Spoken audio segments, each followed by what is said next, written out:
नहीं बम बदले होगा तो अब रामचंद्रा है पंडित जी। रामचंद्रा है, देखे में लगा तारा बनरा रे। ना हमर मैया बोला तोर मैया हमरा काहेला रे? हमर बाबूजी के श्राद्ध करे खातिर हमर बाबूजी दुनिया से चल गए। अच्छा ए जजमान सुना नु, उतना दूर गांव में कहाँ लिया जेबा? अब अनुहिए बैठ जा, और सब तो भगवान के धरती है, अहिए मंत्र पढ़ देवत है। आ तहर बाबूजी कहीं भी होइए, स्वर्ग चाहे नरक में, आत्मा के शांति भेटा जाए।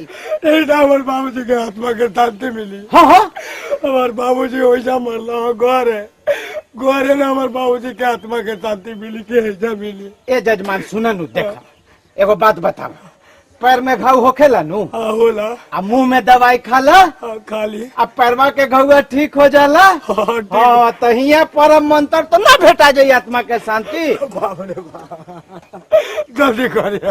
अब जजमान बैठ जा, बैठ जा, बैठ जा, बैठ जा, बैठ जा। हाँ हाँ तो सुनिए जजमान, हाँ बाबा। जैसे जैसे हम मंत्र पढ़ेंगे या विध करेंगे, वैसे वैसे आपको मंत्र पढ़ना है या विध करना है। जैसे जैसे आप मंत्र पढ़िएगा वैसे वैसे विध करना है। हाँ हाँ हाँ वैसे हमको बोलना अरे है। नहीं जजमान, जैसे जैसे हम मंत्र पढ़ेंगे या विध करेंगे, वैसे तुमको भी करना है। माने कि जैसे जैसे आप बोलिएगा वैसे वैसे हमको बोलना है। हाँ अच्छा मंत्र पढ़ना है, विध करना है, ठीक ना? हाँ, हाँ तो हाथ गोर ऐसे सरिया लीजिए तो जजमान। हाथ गोर ऐसा सरिया लीजिए जजमान।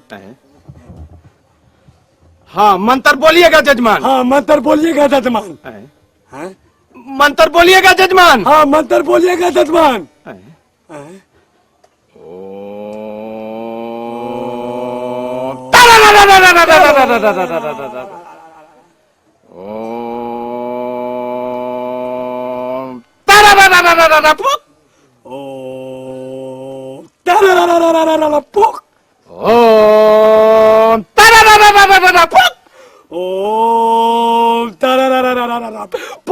हाँ सुनिए जजमान। हाँ सुनिए जजमान। ये फूल ले लीजिए हाथ में। हाँ ये फूल ले लीजिए हाथ में। हम ले ले। हम ले लें। अरे जजमान आपके पिताजी मरे हैं, श्राद्ध ना आप कराने आए हैं? हाँ जजमान आपके पिताजी मरे हैं, श्राद्ध कराने आए हैं। मेरे पिताजी मरे हैं? मेरे पिताजी मरे हैं। अरे आप ही ने श्राद्ध कराने आए हैं? अरे आप ही ने श्राद्ध कराने हम श्राद्ध कराने आए हैं? हम श्राद्ध कराने आए हैं। अरे मजाक छोड़िए जजमान, बात सुनिए। छोड़िए जजमान, बात सुनिए। सुनिए, ई बीत पर 100 रुपया यहाँ रखिए। ये बीच में 100 रुपया यहाँ रखिए। हम रखे? हम रखे। अरे जजमान आप अपने पिताजी का श्राद्ध कराने आए हैं, हम पंडित जी न हैं। अरे हम जजमान आप अपने पिताजी का श्राद्ध करा लेना है, हम पंडित जी न है। मुंह देखा है ना मेरा? मुँह दिखा रहे ना मैं। हाँ तू पंडित जी है? अरे हाँ रे तू पंडित जी हम तो ही है पंडित जी हम तो भैया है।